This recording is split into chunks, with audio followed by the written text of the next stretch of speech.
नमस्कार, मैं हूं आशीष चित्रांशी और आप देख रहे हैं द न्यूज लॉन्चर।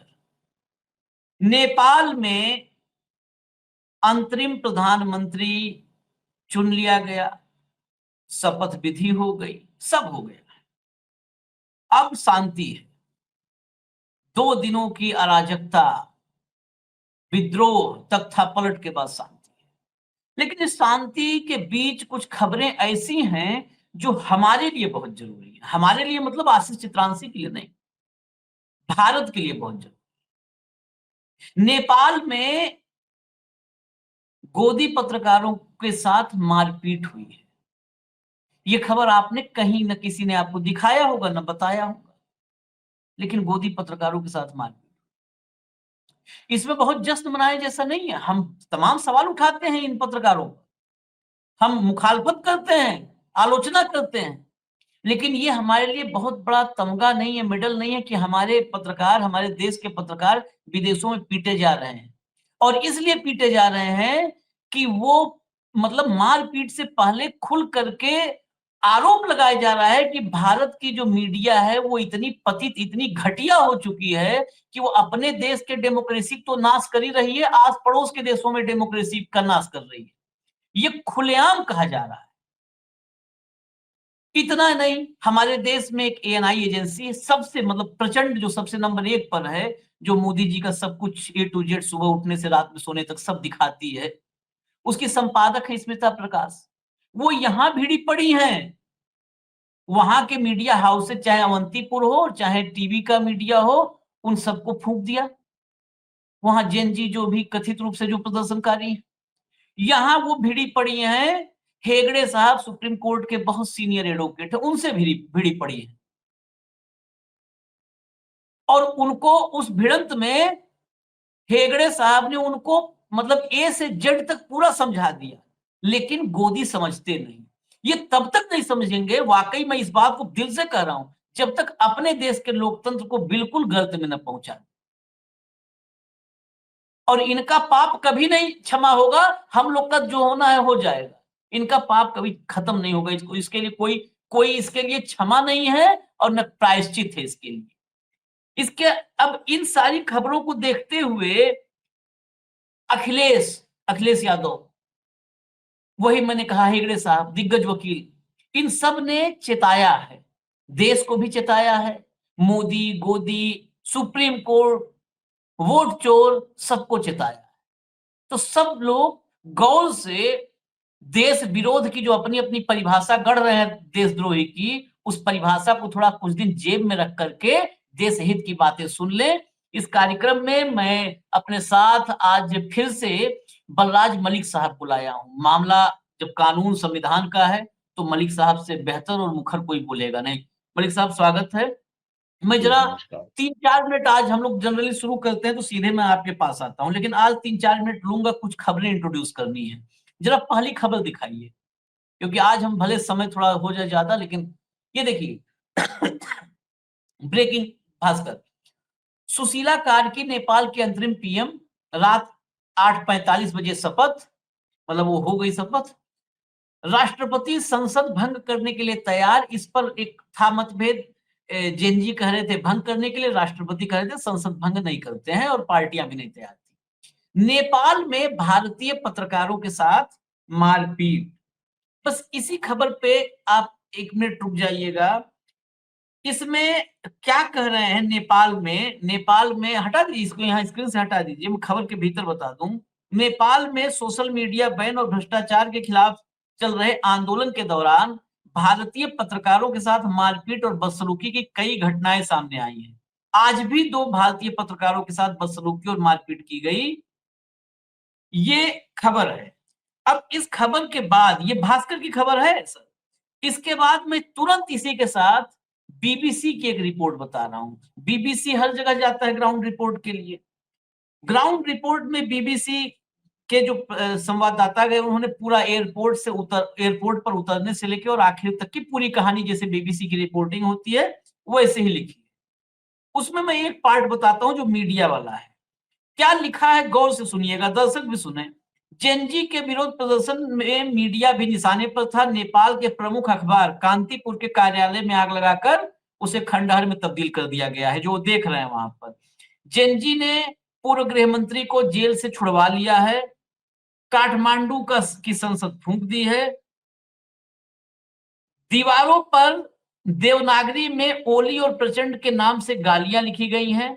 जब मैं दीवार पर लिखी इन गालियों को देख रहा था, तभी नेपाल के एक व्यक्ति ने कहा कि ऐसी घृणा तो राजा के खिलाफ भी नहीं थी। जली हुई संसद के बाहर करीब 48 साल के दीपक आचार्य अपने बेटे के साथ खड़े हैं। हम कुछ महिलाओं से बातचीत करने की कोशिश कर रहे हैं कि वह हिंदी सुनकर भड़क गए। दीपक ने अंग्रेजी में कहा, ये लाइनें इस देश के लिए हैं अगर सुने तो। दीपक जो नेपाल के हैं, उन्होंने बीबीसी के संवाददाता से अंग्रेजी में कहा, please stop it, Indian media are part of the Modi propaganda. Deepak ने यह बात इतनी तेज आवाज में कही कि आसपास के लोग भी हमारी तरफ देखने लगे। दीपक की नाराजगी मैंने समझने की कोशिश की और उनसे थोड़ी लंबी बातचीत हुई। तो दीपक ने कहा, भारत का मीडिया गोदी मीडिया है। भारतीय मीडिया अपना लोकतंत्र तो कमजोर कर ही रहा है, हमारे लोकतंत्र की अंत्येष्टि में भी लगा है। नेपाल के लोग फैसला करेंगे कि अब कौन प्रधानमंत्री बनेगा, लेकिन हमें इंडियन मीडिया बता रहा है कि बीएचयू की बेटी सुशीला कार्की बनेंगी पीएम। भारत का गोदी मीडिया भारत का गोदी मीडिया में नेपाल में ऐसे आता है जैसे यहां भी मोदी का ही राज है। न तो भारत की सरकार नेपाल को एक संप्रभु और स्वतंत्र राष्ट्र के रूप में देखती है, ना ही वहां का मीडिया। भारतीय मीडिया के जो भी यहाँ पर रिपोर्टर हैं, उनकी पृष्ठभूमि देखिए तो आरएसएस और बीजेपी की होगी। केवल दीपक आचार्य ही नहीं, नेपाल में भारतीय मीडिया को लेकर गुस्सा बहुत आम है। ये बातें कभी कभी अफवाह के शक्ल में होती हैं, तो कभी लोग घटनाओं को जोड़ने की कोशिश करते हैं। यहाँ पर भारतीय मीडिया के साथ बदसलूकी भी नजर आती है। क्यों ऐसा? क्यों ऐसा कि हम विदेशों में भी बना दिए गए हैं नफरत के पात्र। नफरत के पात्र हैं, सोचिए विदेशों में, और वो लिख रहे हैं कि ये अपना लोकतंत्र तो सत्यानाश कर ही रहे हैं, हमारा भी कब्रिस्तान बना रहे हैं हमारे लोकतंत्र का। अच्छा, यही विडंबना है। हम बार बार हम लोग चर्चा करते हैं, आज का शो में बार बार रिपीट कर दूं, थोड़ा 10-5 मिनट लंबा होगा क्योंकि कई खबरें हैं और मलिक साहब बहुत इस विषय पर, उन्होंने कल से इस पर बहुत काम किया है। हम अक्सर चर्चा करते हैं, ने अमेरिका में कोई भारतवंशी 4 पीढ़ी पहले चला गया है, भारतवंशी ने नाम रोशन किया, ऊपर उड़ा, और एक सोनिया गांधी को आज तक एक्सेप्ट नहीं कर पाए।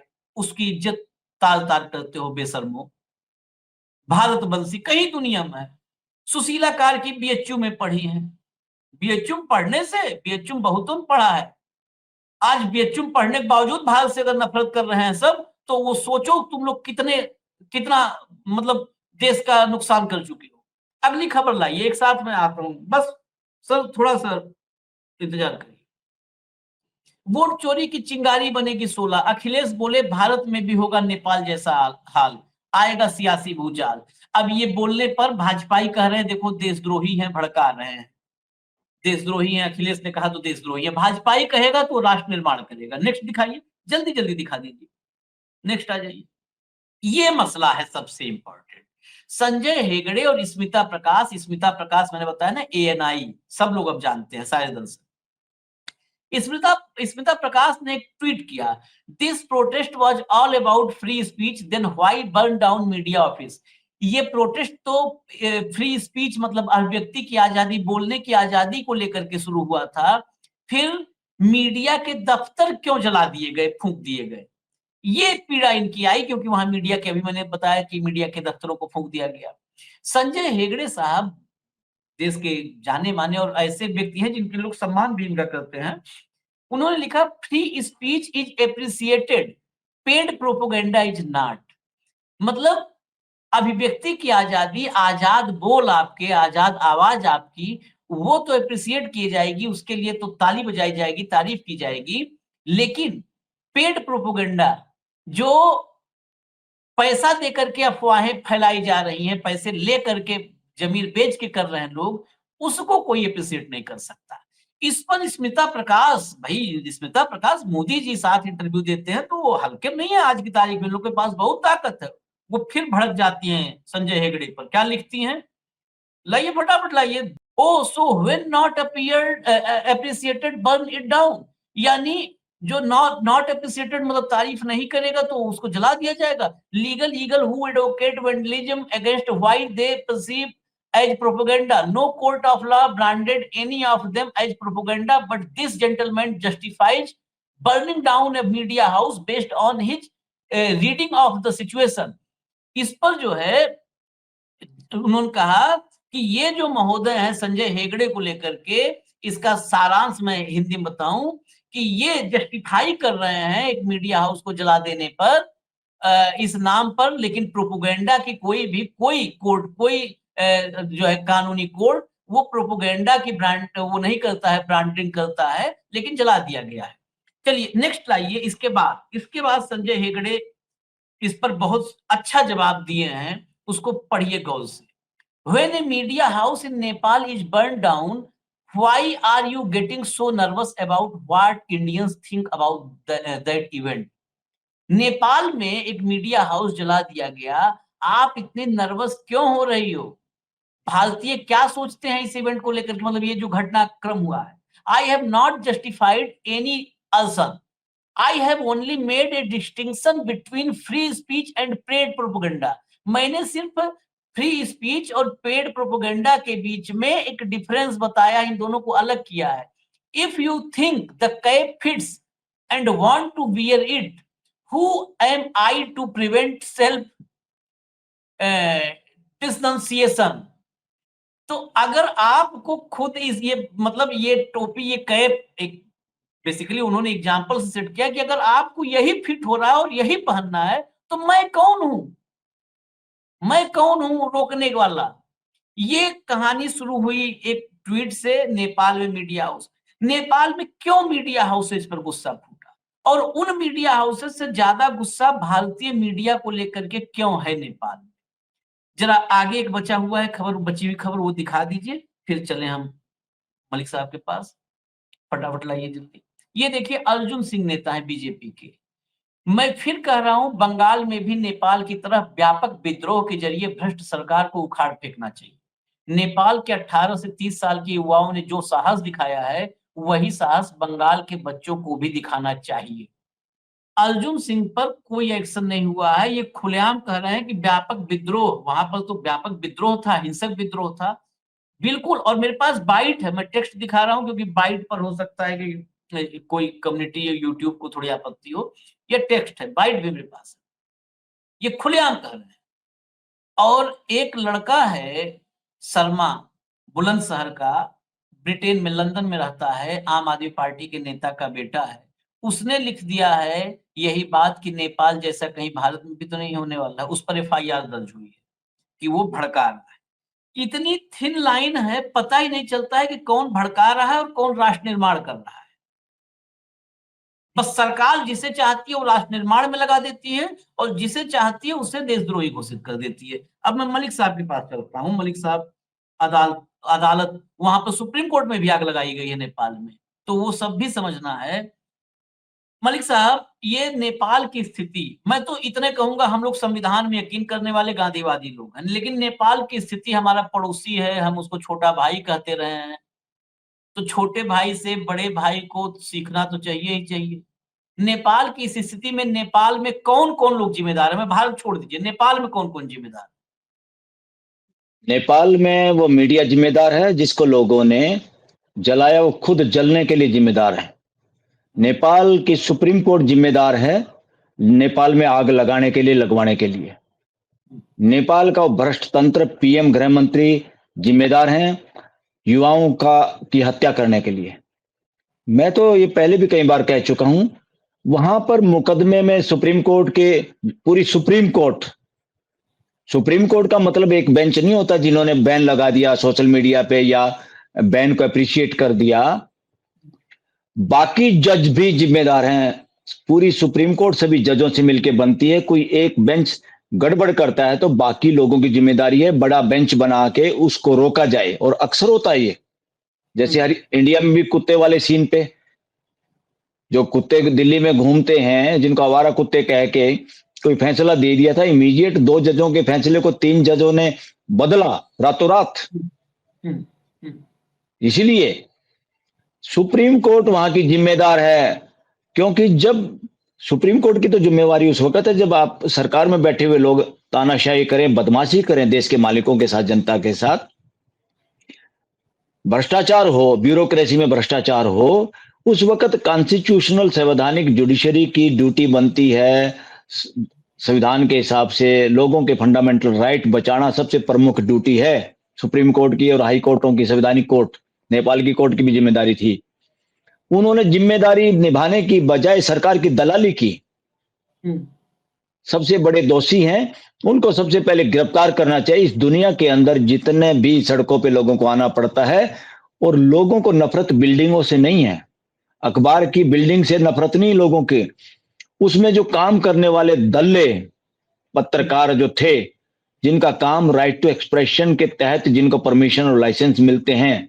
आप लोग भी, चित्रांशी जी जो यूट्यूब पे बोल पा रहे हैं, राइट टू एक्सप्रेशन नागरिकों का है। ये बिल्कुल नागरिकों के बिहाफ पे आप काम कर रहे हैं, यूट्यूब काम कर रही है। देश के नेता राइट टू एक्सप्रेशन के हिसाब से बोल रहे हैं। अखबार, पत्रकार, जो भी है सिस्टम, मीडिया, वो सब लोगों की वजह से है। और लोगों की वजह से है जो प्रियम्बल में लिखा रहता है, संविधान में जो लिखा रहता है, उस चीज को अचीव करने में आपकी भागीदारी होनी चाहिए पत्रकारों की। पत्रकारिता इसी का नाम है।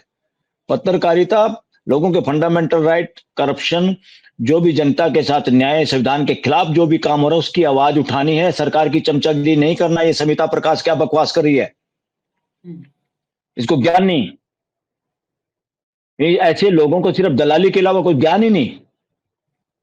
और किस तरह से संजय हेगड़े के ट्वीट पे वो ट्वीट कर रही है, बकवास कर रही है एक नंबर की। आई अप्रिशिएट संजय हेगड़े, देश के सारे वकील संजय हेगड़े की बात से सहमत है, मैं भी सहमत हूं।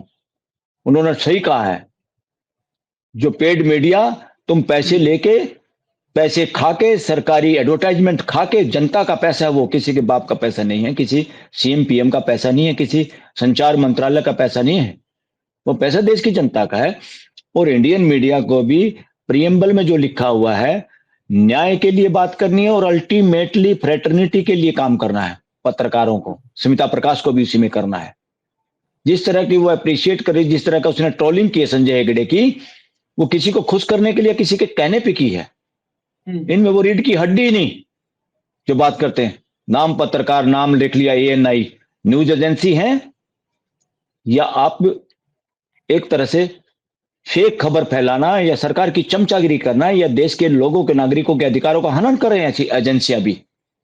देश की जो खबर है, जनता की जो खबर है, सोशल, इकोनॉमिकल, पॉलिटिकल जो इनजस्टिस हो रहा है, उसको अगर आप नहीं दिखा रहे, आप अपने लाइसेंस के खिलाफ काम कर रहे हैं, जिसकी वजह से आपको लाइसेंस मिला है, और आप किसी से कहने से एजेंडा चला रहे हैं, तो आप गद्दारी कर रहे हैं संविधान से भी और देश की जनता से भी। आप मुजरिम हैं, कोई भी पत्रकार है, कोई भी न्यूज एजेंसी है। और वो बिल्डिंग में आग लगाने का क्या मतलब है? प्राइम मिनिस्टर उस संसद को क्यों फूका नेपाल में? संसद को इसलिए फूका कि नपुंसक सांसद जो जनप्रतिनिधि हैं, उनकी बात रखने के बजाय मौज मस्ती, लूट खसोट। एक प्रधानमंत्री की, जिसकी जनानी मारी गई, औरत की डेथ हुई, उसके तो घर एक सुरंग मिली। अभी मैं खबर पढ़ रहा था, कुछ नोट तो 4 कमरों में जल गए, फिर एक सुरंग मिली जिसके नोट का तो उन लोगों को भी नहीं पता चला। वो देश के युवा, देश भगत लोग, उनको 20-25 आदमियों को जो मारा गया है, वो मारे नहीं गए, मरवाए गए। और जब इनको लगा कि लोग मरने के लिए भी तैयार हैं, इसलिए मुकदमा चलना चाहिए। और दुनिया की डेमोक्रेसी में कहीं भी जनता के आंदोलन करने पे, जब जनता खुद सुप्रीम कोर्ट बन जाती है, जनता खुद प्राइम मिनिस्टर बन जाती है, जनता खुद संसद सड़क पे लगा लेती है, ये सारे गुण हैं, उसके आगे सबको नतमस्तक होना चाहिए। और अच्छा किया वहां की मिलिट्री ने लोगों पे गोली नहीं चलाई, नहीं तो वहां का बदमाश प्राइम मिनिस्टर तो चाहता था कि भून दो इन बच्चों को, मिलिट्री के जरिए हत्या करवाना चाहता था। वो इतने बड़े अपराध में शामिल है, पता नहीं उनका कानून क्या है। अदरवाइज ऐसे आदमी को तो रेयरेस्ट ऑफ रेयर केस है, इनको फांसी की सजा होनी चाहिए ऐसे लोगों को, इंडिया में भी अगर ऐसा होता है तो। आप लोगों को बोलने नहीं देते। इंडिया में क्या हो रहा है? कहां समिता प्रकाश? राइट टू एक्सप्रेशन का बेड़ा गर्क हो गया, इंडेक्स सबसे नीचे सत्र पे चला गया। जिस देश का राइट टू एक्सप्रेशन का इंडेक्स जितना गिरता है, समझो उतनी बड़ी तानाशाही है। या जंतर मंतर पे छोटी सी जगह पे इन्होंने क्या बना दिया? किला, डरावना किला बना रखा है। परमिशन नहीं मिलती किसी को, तो एप्लीकेशन भी देता है। और तो कोई धक्काशाही से जिन लोगों को मैं हिम्मत है कि गिरफ्तारी दे देंगे, चलो चलते हैं, जब वो जाके वहां प्रोग्राम कर लेते हैं तो चुपचाप कहते थे हाँ ना परमिशन आपकी। तो ये हाल है इनका। और ऐसे आदमी इस देश में गृह मंत्री के पद पे बिठाया हुआ है जिसका इतिहास क्रिमिनल हिस्ट्री है। सारे देश में अब ये फैल चुकी है बात कि हर शरारत के पीछे, षड्यंत्र के पीछे प्लान बनाता है नरेंद्र मोदी, एग्जीक्यूट करता है अमित शाह। ये वोट चोरी के मामले में ये इलेक्शन कमीशन इतनी बड़ी गड़बड़ नहीं करता, इसके पीछे गृह मंत्रालय ही कंट्रोल करता है इलेक्शन को। तो मिलिट्री है, ऑफिसर है, डिप्यूट करना है। अल्टीमेटली नाम नाम का इलेक्शन कमीशन है कि उस टाइम इलेक्शन कमीशन सब कुछ होगा, मगर उसके नीचे तो गृह मंत्रालय काम करता है। कहाँ एक एमएलए को गिरफ्तार करते हैं, संजय सिंह का एमपी जाता है वहां पर, उसको काले में बंद कर देते हैं। हाँ। ये अभी भी सुधरने वाले नहीं हैं। ये वहां के बावजूद भी, नेपाल के बाद भी गुंडागर्दी अपनी दिखा रहे हैं इस देश के अंदर।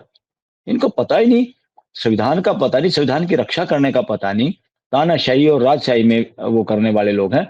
अब तक तो गिरफ्तार होना चाहिए था जिन लोगों पे, एसआईटी बिठा देनी चाहिए थी सुप्रीम कोर्ट को। सुप्रीम कोर्ट वो काम नहीं कर पा रही जो उनकी ड्यूटी है। और देश में भी, इंडिया में भी ऐसा होता तो सबसे ज्यादा जिम्मेदार अगर कोई होगा, देश की सुप्रीम कोर्ट होगी, उसमें बैठे हुए जज शामिल होंगे। अगर इस देश के लोगों की किसी प्रदर्शन में, किसी गैदरिंग में कोई हत्या करता है, हत्या होती है या उनके बोलने से रोका जाता है, तो ये अल्टीमेटली जिम्मेदारी होगी। और चीफ जस्टिस ने कहीं ना कहीं उसी बात को लेके, अरे सुप्रीम कोर्ट फूकना ये दुनिया के इतिहास में पहली बार हुआ है। पार्लियामेंट फूकना, तो क्यों ऐसा, क्यों? वो बच्चे अपराधी हैं क्या उस देश के? युवा पीढ़ी सबसे साफ सुथरी होती है, सबसे पाक साफ होती है, नियत साफ होती है। वो चाहते हैं, वो आदर्शवादी होते हैं कि कोई जातिवादी ना हो, कोई जाति भ्रष्टाचार ना हो, किसी के साथ भेदभाव नहीं हो। वहां उनके बच्चे, नेताओं के बच्चे ऐशो आराम और फिर सोशल मीडिया पे दिखा रहे हैं। और जो सोशल मीडिया पे देश के लोग आपस में जुड़ रहे, उसको बंद कर दिया आपने। वहां अरे गहरे नथु प्यारे नेताओं के बच्चों को कुछ ना कुछ, कोई पद, लाभ, ठेके, ये सब दिया जा रहा है। यहां भी तो क्या हो रहा है, जिसको क्रिकेट का बैट पकड़ने नहीं आता तो उसको क्रिकेट एसोसिएशन का वो बना रखे इन्होंने, अमित शाह के बेटे को।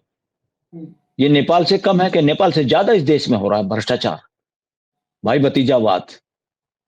57 जजों को इग्नोर करके, देश के अपमान करके 57 जजों को, आप एक जज पंचोली को आप सुप्रीम कोर्ट ले आए, जो दागदारी है, जिसपे दाग है, जिसकी ट्रांसफर भी किसी कमजोर आधार पे हुई कि उसकी इंटीग्रिटी डाउटफुल है, उस आदमी को आप इमीडिएटली देश के सुप्रीम कोर्ट के काबिल समझ लेते हैं। ये सब समझ रहा देश कि सुप्रीम कोर्ट को जिस तरह से इस देश की काम करना चाहिए, सुप्रीम कोर्ट वो काम नहीं कर रही।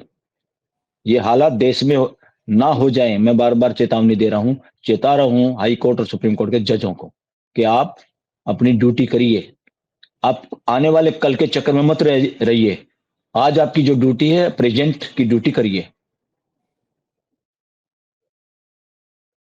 तो संजय हेगड़े ने बिल्कुल सही बात की है, कोई ड्यूटी नहीं की वहां पे पत्रकारों ने।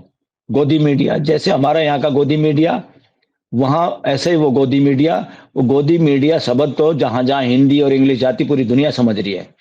और इंडिया का मीडिया सबसे ज्यादा गिरावट पे है, सबसे ज्यादा हाँ। देशद्रोहिता का काम कर रहा है। विदेशों में अगर नफरत है, हमारे पड़ोसी देशों में नफरत है। दो बातें, मैं आपसे एक अभी और सवाल ये इम्पोर्टेंट क्या नाम है इसका? आसिमा प्रकाश, मैं एक और बोल रहा था, तो क्या नाम है इसका, ये एनआई का, लेडी का स्मिता ना? प्रकाश। समिता स्मिता प्रकाश बता, समिता प्रकाश बता, एक लोकतंत्र में एक प्राइम मिनिस्टर जिसने एफिडेविट में जिक्र किया, अपनी मार्कशीट क्यों नहीं दिखाता? और तुम्हारी एएनआई क्या कर रही है? हाँ। समिता प्रकाश बता, एक गृह मंत्री का बेटा जिसको क्रिकेट का बैट नहीं पकड़ना आता, वो क्रिकेट एसोसिएशन में क्या कर रहा है? ये बदमाशी नहीं तो क्या है? ये हमारे संविधान के प्रति अपराध नहीं तो क्या है? ये भाई भतीजावाद नहीं तो क्या है? एक जबरदस्ती 57 जजों को इग्नोर करके एक मचोली को जज कैसे बना? बता समिता प्रकाश, बता एएनआई, है हिम्मत?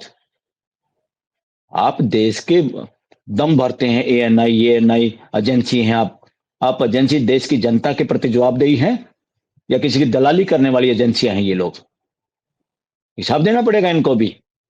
और अभी तक तो गाइडलाइन जारी हो जानी चाहिए थी सुप्रीम कोर्ट को। हम तो बार बार कहते हैं ये जितना मीडिया है इसके प्रति गाइडलाइन, क्या दिखाएंगे क्या नहीं दिखाएंगे, देश के मुद्दे क्यों नहीं उठाएंगे, कितना समय किसको देंगे, इनकी जांच अगर हो जाए, नार्को टेस्ट हो जाए ना, जितने गोदी मीडिया के एंकर हैं और इनके मालिकों की पता चल जाए कि चल कैसे रहे हाँ हैं, हाँ, ये कौन सब इनको से खबर चलवाता है, कौन इस देश को बेवकूफ बनाने में लगा हुआ है।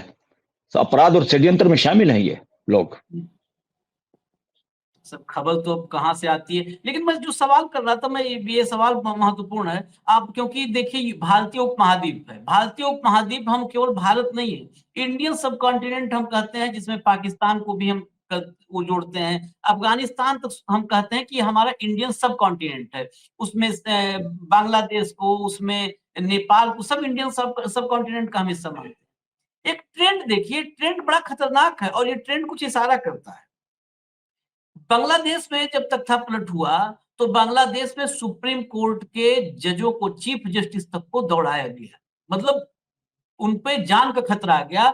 Justice, yes, chief justice, justice Nepal में सबसे सुप्रीम कोर्ट फूक दी। हम्म ये मेरा जो सवाल सीधा है कि कहीं ऐसा तो नहीं, और देखिए, और मीडिया निशाने पर, तो कहीं हम्म ऐसा तो नहीं कि लोगों के मन में ये इंडियन सब कॉन्टिनेंट में पूरे के पूरे ये ट्रेंड बन रहा हो कि जहां पर सरकार और न्यायपालिका दोनों मिल गए हों, आपस में मिल करके दोनों मौज काट रहे हों, मीडिया हम्म और सरकार मिलकर मौज काट रहे हों। क्योंकि मीडिया, न्यायपालिका और सरकार, ये तीनों मिल हम्म, जाते हैं तभी तो जनता का तीनों पे गुस्सा उतरता है। नहीं तो पहले तख्ता यस, पलट होता था, वो पॉलिटिकल तख्ता पलट होता था। पॉलिटिकल तख्ता पलट हो गया, न्यायपालिका अपना काम कर रही है, मीडिया अपना काम कर रही है। अब इंडियन सब हम्म, कॉन्टिनेंट के हर तख्ता पलट में दिख रहा है कि मीडिया निशाने पर आ रही है और न्यायपालिका निशाने पे आ रही है। इसका मतलब जनता बिल्कुल, के भीतर ये बात घर कर रही है कि ये तीनों एक ही है, सब मिले हुए हैं और करप्ट हैं। यस, बिल्कुल। आवाज आ रही है? हाँ हाँ, आ रही, आ रही, बिल्कुल आ रही। बिल्कुल आप सही कह रहे हैं। पहले क्या होता था, लोग ये सोचते थे भाई जुडिशरी ने कुछ नहीं किया, अब हम क्या कर सकते हैं। अब हाँ लोगों की समझ बड़ी है कि जुडिशरी नहीं करती तो जुडिशरी भी अपराधी है, जुडिशरी को पकड़ा जा सकता है, जुडिशरी को जवाबदेही बढ़ाया जा सकता है। सुपर जुडिशरी देश के लोग हैं, सुपर प्राइम मिनिस्टर देश के लोग हैं, सुपर संसद देश के लोग हैं। लोगों में जागरूकता बढ़ी है और ये कॉन्फिडेंस आया है। और इस वजह से कहीं भी अफरा तफरी होती है, अराजकता होती है, उसके लिए सीधी सीधी सबसे ज्यादा सुप्रीम कोर्ट जिम्मेदार है, अपराधी है किसी भी देश की, चाहे वो इंडिया भी क्यों ना हो। इंडिया के अंदर ये कोई आम स्थिति नहीं है कि उसी वक्त किसी चीफ जस्टिस का भांजा जज बन जाए और उसी वक्त 57 जजों को ओवरटेक करके मेरिट का नाम लेके एक ऐसे जज को जो सरकार का चहेता है, जिसने अपोजिशन लीडर के केस में कुछ उल्टा पुल्टा भी किया था, उसको 4-1 से जज बनाया जाए सुप्रीम कोर्ट में। 21 तो चीफ जस्टिस हैं, सबको इस्तीफा देना चाहिए, 57 लोगों को सुपरसीड किया उनको। मैं इसलिए ये प्रश्न उठाता हूं, अगर इस तरह मेरिट पे तुम हाई कोर्ट से सुप्रीम कोर्ट में जज लाते हो अपनी मर्जी के लोगों को, तो फिर तो मेरिट के आधार पर सुप्रीम कोर्ट में भी इसी तरह करना पड़ेगा आपको। और हाँ सुप्रीम कोर्ट में अगर वो फार्मूला लागू करोगे तो आने वाले दिनों में, जिसको कह रहे हैं नेक्स्ट सीजीआई है सूर्यकांत, उसके खिलाफ तो एप्लीकेशन पेंडिंग है, जिसके बावजूद तुमने उसको जज बनाया, सुप्रीम कोर्ट में अपराध किया, और अभी भी उसकी एप्लीकेशन को बिना उसके जांचे परखे फिर आप कैसे बनाओगे उसको चीफ जस्टिस। तो ये घर की जो इन्होंने घर की दुकान जो बना रखा ना देश को, ये नेपाल जैसे हालात है, नेपाल से ज्यादा, सबसे ज्यादा हालात तो इंडिया में है इन सभी देशों से। ये देश छोटे थे इसलिए इनमें ये काम जल्दी हो गया। इंडिया के लोगों को अभी ये बहकाने में, फुसाने में, राशन दे के या किसी की पेंशन दे के या किसी दे के, लॉलीपॉप दे के जनता को जाति में, रिलीजन में बांट बांट के अभी उसको, उस सिस्टम को कमजोर रखे रहना चाहते हैं, ताकि कोई हमारे खिलाफ मामला खड़ा ना जो, युवा मुद्दों पे इकट्ठे ना हो देश के। इनको डर लग रहा है। अभी मैं देख रहा था सुरक्षा के कुछ ज्यादा बड़ी है सभी कॉन्स्टिट्यूशनल संस्थाओं में, मैं देख रहा हूं उस चीज को, इवन सुप्रीम कोर्ट में भी मैं देख रहा हूं। तो क्या हुआ भाई, आप तो सही काम करने वाले लोग हैं, आप तो सुशासन चला रहे हैं, तो आपको डर क्यों लग रहा है? चोर के मन में मोर। और वो चोर केवल सरकारों में नहीं है, केवल संसद में नहीं है, केवल ब्यूरोक्रेसी में नहीं है। वकीलों का मानना है जुडिशियल सिस्टम में भी ऐसा ही है। और ये हम्म। किसी देश का बेड़ा गर्क या जनता को अपने हाथ में तभी देश को लेना पड़ता है जब जुडिशरी करप्ट हो जाती है, जुडिशरी झुक जाती है, जुडिशरी मौज मस्ती करती है और गलत बेनिफिट उठाती है सरकारों से और उठाने के जुगाड़ में रहती है। तो तब ये होता है। इसलिए सुप्रीम कोर्ट जिम्मेदार है देश के अंदर प्रदर्शन में, जैसे नेपाल में हुए। कभी भी इंडिया में भी अगर ऐसा ये नौबत ना आए, हम ऐसा चाहते हैं। हाँ। अगर ये नौबत आती है और देश के मालिकों पे कोई गोली चलाता है, वो सब गोली चलाने वाले, और उस हालात को क्रिएट हो गए उस लेवल पे पहुंचने के लिए सुप्रीम कोर्ट के जजों को सबसे पहले मर्डर केस में इस देश में गिरफ्तार करना पड़ेगा और करना चाहिए। क्योंकि जुडिशरी को जवाबदेही बनाए बगैर देश में लोकतंत्र कैसे चलेगा?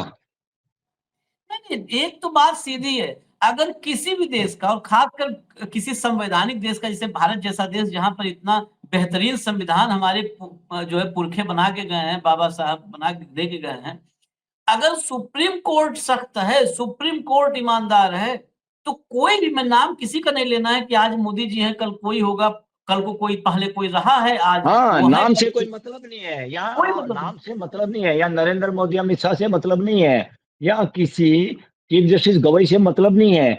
कोई ना कोई तो बैठेगा इन पदों पे भाई।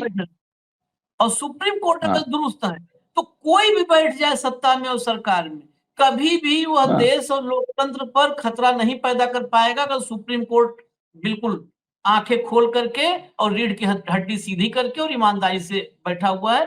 किसी सरकार में हैसियत नहीं, किसी सरकार में हैसियत मैं एक मैं एक और बात चित्रांशी जी कही थी कि इस देश में जरूरत पड़ सकती है कि सुप्रीम कोर्ट देश के प्राइम मिनिस्टर को या किसी सीएम को खुद बर्खास्त करे। हम्म। जब सारा सिस्टम पंगु हो जाए, मान लो गवर्नर राष्ट्रपति एकदम कठपुतली हो जाएं, पपेट हो जाएं, तो क्या होगा बताइए? हम्म। या तो इमरजेंसी लग सकती है जबरदस्ती साइन करा के, या जब वो बोल ही नहीं पाएगा, बर्खास्त नहीं कर पाएगा, सरकार को कुछ कह ही नहीं पाएगा, जिससे मिल नहीं सकते। देश के कितने आम आदमी मिले हैं द्रौपदी मुर्मू से? कितने लोग मिल पाए हैं? हमारे जैसे लोग मिलना भी चाहें तो नहीं मिल पाएंगे किसी भी सूरत में। ये सिचुएशन है इस देश के राष्ट्रपति की और उसके राष्ट्रपति भवन की। सब कुछ पे कब्जा किया हुआ है गृह मंत्रालय और पीएमओ ने। निरंकुशता, इस देश के नेता ही नहीं मिल पाते उससे, मिलना चाहे तो इसमें थाईलैंड में प्राइम मिनिस्टर को बर्खास्त कर दिया सुप्रीम कोर्ट ने, पता आपको? हाँ, हाँ, हाँ, हाँ। उसने श्रीनिवास। उसने साथ के देश कंबोडिया के नेता से बात कर ली थी, और वो नेता से बात करी तो उसमें कुछ एक आध हल्की बात लगी। एक प्राइम मिनिस्टर को दूसरे देश के नेता के साथ ऐसा बात नहीं करनी चाहिए, और उसका कहा कि तुम्हारा बिहेवियर प्राइम मिनिस्टर के पद को सुशोभित नहीं करता, ये बिहेवियर अनबिकमिंग है, उसके अनुरूप नहीं है। उसको बर्खास्त कर दिया प्राइम मिनिस्टर को। अभी ये और बात एक बर्खास्त की कहा है कि 1 साल एक जेल ना में मैं रहना इसमें एक, पड़ेगा। हाँ, मैं इसमें एक जोड़ना चाह रहा हूं। अमित शाह गृह मंत्री होकर देश के साथ धोखा कर रहा था, और मणिपुर के सीएम के साथ वो वीडियो वायरल हुआ, और आज वो वीडियो वायरल कोर्ट में ही धक्के खा रहा, सुप्रीम कोर्ट में। इसलिए हम्म। सुप्रीम कोर्ट से ही उसको क्लियर करा लेंगे। वो FSL report, supreme court report कुछ मांग रही, वो भेज कुछ और रहे हैं, यानी हाँ, हाँ, टर्कालोजी, हाँ। डेट पे डेट। और फिर एक दिन कह देंगे ये तो है ही नहीं वो कंटेंट। अदरवाइज तो ईमानदार रीढ़ की हड्डी वाले जज होते इमीडिएट उसको एक्शन में लेके मणिपुर के सीएम को और देश के गृह मंत्री को बर्खास्त करना चाहिए था सुप्रीम कोर्ट को। अगर जिम्मेदार है तो सुप्रीम कोर्ट, अगर संविधान के प्रति समर्पित है तो सुप्रीम कोर्ट के जज संविधान के में से ली हुई शपथ, संविधान के आधार पर ली हुई शपथ के प्रति सच्चे हैं। तो पता चलता है इस देश को कि देश के गृह मंत्री होके इतना घटिया लेवल पे आपकी मानसिकता हो सकती है। और अब देखना उस सीडी का भी वो लिपापोती हो जाएगी। हम्म। और एक पीएम डायरेक्शन सुप्रीम कोर्ट को देनी चाहिए थी। सुप्रीम कोर्ट की तरह मजबूत होना चाहिए कि प्राइम मिनिस्टर को डर लगे कि देश में बाढ़ आई हुई है उस पर मैं पहले चर्चा करूं, भाषणबाजी बाद में करने जाऊं बिहार में। और देश का प्राइम मिनिस्टर, मैं तो कह रहा हूं कानून बनाने की जरूरत पड़ेगी। जो लोग मंत्री हैं, संतरी हैं, उनको इलेक्शन में भाग लेने से रोकना पड़ेगा जब तक वो हैं। वही उसकी पार्टी, पॉलिटिकल पार्टी ले, जो लोग प्राइम मिनिस्टर ऑफ इंडिया हो गया, जब तक उस पद पे है वो प्रचार नहीं कर सकता। ये कानून बनाना पड़ेगा इस देश में। ये गोरख धंधे चल रहे हैं, पार्टी भी मैं ही, प्राइम मिनिस्टर भी मैं ही, सीएम भी मैं ही, पार्टी भी मैं ही। ये जो वन मैन शो हो रहा है सारी पॉलिटिकल पार्टी में, ये खतरनाक है देश के लिए। और सुप्रीम कोर्ट को नए नए टूल विकसित करने चाहिए देश के लोकतंत्र को मजबूत करने के लिए। संविधान, सिस्टम ऑफ कॉन्स्टिट्यूशन बनाने के लिए, मानवीय व्यवस्था बनाने के लिए, सिस्टम ऑफ लॉ बनाने के लिए। कोई रूल ऑफ लॉ नहीं। ना इस देश में कोई राजा है, ना किसी का रूल है, ना रूल ऑफ लॉ है, ना रूल ऑफ कॉन्स्टिट्यूशन है, ना रूल ऑफ किंग है। या सिस्टम ऑफ कॉन्स्टिट्यूशन है, सिस्टम ऑफ लॉ है, कानून की व्यवस्था है, बस। और ये बात करते हैं। और अभी मैं एक बात अगर इसमें ऐड कर दूं तो, आज कोई इंटरव्यू लेने मेरे आया और वो मीडिया में मुझे ऐसे ही लग रहा था कि किसी का भेजा हुआ है या प्रो इस तरह का है, हिंदू मुसलमान वाला। वो सोचते थे कि इस आदमी को पकड़ते हैं, इसको एक्सपोज करते हैं, ये तो एंटी हिंदू है या कुछ है। उन्होंने श्रीनगर की उसमें मस्जिद में वो एक जो रख दिया चिन्ह कि जी वो रख दिया और वो वहां तोड़ दिया, क्या होना चाहिए? मैंने कहा पहली कार्रवाई उस पर होनी चाहिए वक्फ बोर्ड के चेयरमैन पे। वो बीजेपी का है या बीजेपी की है, पहली बात तो उसने रखा कैसे है? और उस चिन्ह को बिना परमिशन के, विधिवत परमिशन के बगैर रख नहीं सकते आप। चिन्ह को इंस्टॉल नहीं कर सकते। वो मस्जिद में गया कैसे? जो इस्लाम में जो किसी को चिन्ह और किसी की मूर्ति स्थापित ही नहीं हो सकती, उसने नॉन इस्लामिक काम भी किया है। वो पब्लिक प्रॉपर्टी नहीं है, वो रिलीजियस प्लेस है उन लोगों का जिसकी भावना इससे जुड़ी हुई है। वो वक्फ बोर्ड उसका मालिक नहीं है, उसका ट्रस्टी है। उसको उन्हें ध्यान नहीं किया, उन्होंने ब्रीच ऑफ ट्रस्ट किया है। और वहां की कमेटी भी जो होगी मस्जिद की, वो ठेकेदार नहीं है मस्जिद के।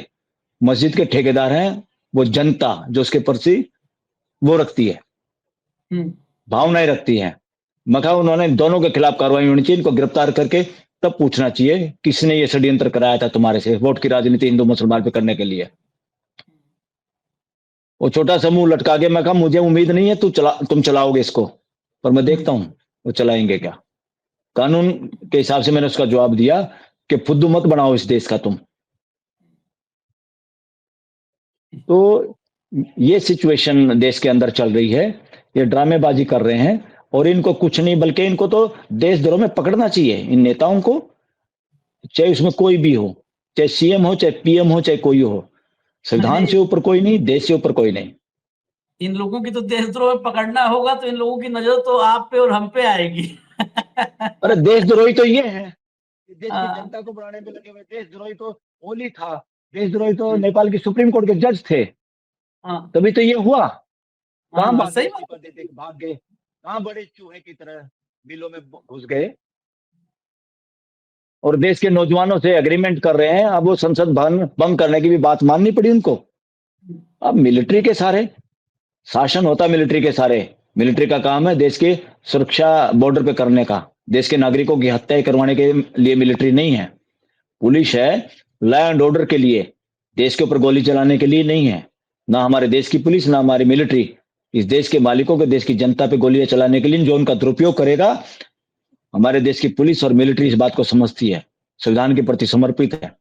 वो ऐसे टटमुंजी नेताओं के चक्कर में जो अपनी सत्ता और शासन बनाए रखने के लिए देश के लोगों पे झूठे केस बनाना चाहते हैं या उनको गोली या उनको नुकसान पहुंचाना चाहते हैं, सबसे रिक्वेस्ट है मेरी, देश के हर देशभगत फोर्सेज के लोगों से, चाहे मिलिट्री हो, चाहे पैरामिलिट्री हो, चाहे राज्यों की पुलिस हो, आप गृह मंत्रियों के नौकर नहीं हैं। गृह मंत्री संविधान के हिसाब से काम करता है, तो आप उनकी बात आपको माननी पड़ेगी।